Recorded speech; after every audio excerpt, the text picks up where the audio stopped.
अरे वीर बेटा, इस चड्ढा को सबक सिखाने का मेरे पास एक अच्छा आइडिया है। और फिर प्रिंस आए। चड्ढा को सबक सिखाने के लिए वीर को एक अच्छा आइडिया बताता है। अरे बंटी भाई, सुनकर बहुत ही ज्यादा अफसोस हुआ कि तुम्हारे पापा का मानसिक संतुलन ठीक नहीं है। उम्मीद है कि तुम्हारे पापा जल्दी ठीक हो जाएंगे। अरे वीर, क्या अनाप शनाप बक रहे हो? मेरे पापा का मानसिक संतुलन ठीक है, तुम ये क्या बक रहे हो? मैंने तुम्हें वार्निंग दिया था कि मेरे सामने मत आना, लेकिन तुम फिर भी आए। अरे वीर, पहले मैंने तुम्हें वार्निंग दी थी कि सुधर जाओ, लेकिन नहीं, अब मैं अपने पापा को बताऊंगा तुम्हारे करतूतों के बारे में। वो तुम्हें अच्छा सबक सिखाएगा। बंटी जब अपने घर में होता है तो खुद से बड़बड़ाने लगता है। अरे वीर, अपने आप को क्या समझता है? आने दो मेरे पापा को, मैं उसे अच्छा सबक सिखाऊंगा। अरे बंटी, क्या हुआ? तेरा दिमाग खराब हो गया है क्या जो अपने आप से बातें कर रहे हो? अरे नहीं पापा, मेरा दिमाग खराब नहीं हुआ है। वीर का कहना है कि आपका मानसिक संतुलन ठीक नहीं है। मुझे उस पर बहुत ही ज्यादा गुस्सा आ रहा था। मैंने सोचा कि उसके दादा के बदले अब आपको बताऊं कि आप उसे अच्छा सबक सिखा सको। मैड मैक्स, मुझे समझ में नहीं आ रहा है कि इस वीर का क्या करें। वो मुझे कह रहा है कि मेरा मानसिक संतुलन ठीक नहीं है।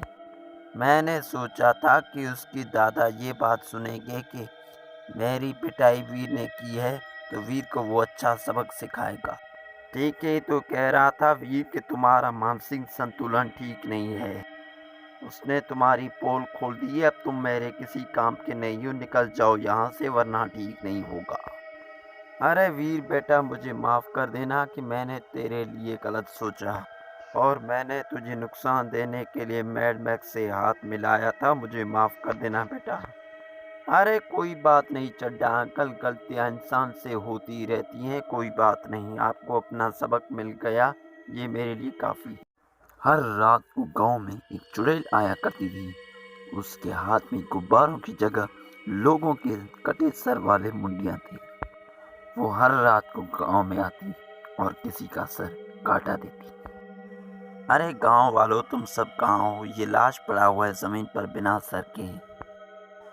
मुझे ऐसे ही बलून्स को इकट्ठे करने हैं। मेरी बेटी नई तरह के बलून्स को देखकर बहुत ही ज्यादा खुश हो जाएगी। अरे गांव वालों, तुम सब कहाँ हो? रातों रात मेरे पति का सर कहाँ गायब हो गया? उस चुड़ैल ने मेरे पति का सर काट लिया। आज वो चुड़ैल किसी और का इंतजार कर रही थी।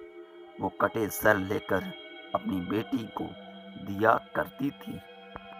अरे पतलू बिना बताए ऐसे घर से बाहर निकल जाता है, अपने दोस्तों के साथ शराब पीता रहता है। मैं बाहर चल के देखता हूँ पतलू को।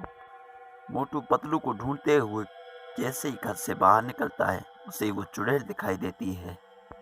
अरे चुड़ैल के गुब्बारे से पतलू का सर कहाँ से आ गया? इसका मतलब इस चुड़ैल ने पतलू को भी मार दिया।